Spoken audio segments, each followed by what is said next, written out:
we've seen it again. We've seen multiple bids. And one of the toughest parts about it is, hard to imagine, that's for sure, is that I'm a first-time buyer and I'm confused because I like this house.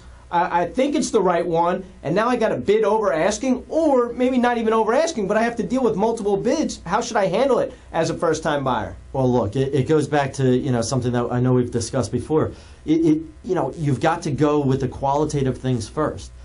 Don't worry about the price. Don't worry about the situation that you're in, whether you got to outbid someone. The first thing you got to do, take a deep breath, take a step back from the fire, and say, have I done enough research? Have I looked at enough homes? Have I hit the street with my agent and determined that I'm an educated consumer at this point?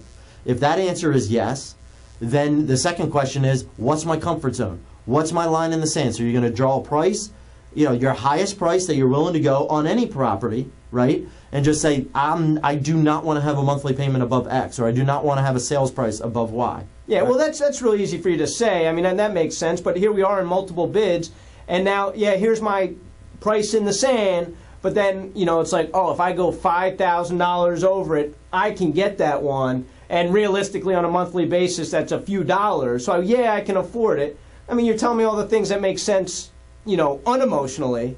How do I make that work? It's a great point. I mean, the buying process is an emotional decision. I'm talking about what you can do out of the book, and then you got to add life to it.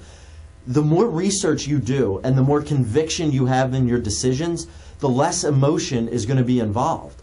So that's what everything you bring up is true, but you can reduce that level of stress, okay? And that level of, how high should I go? Should I go another $5,000? If you know and your agent know that this is a pretty good deal, $5,000, $10,000, what's that mean over asking? Well, if they're $50,000 below what you think every other house is out there and this one's better, you could go $50,000 higher and still be in a good spot. Does that make sense? Yeah.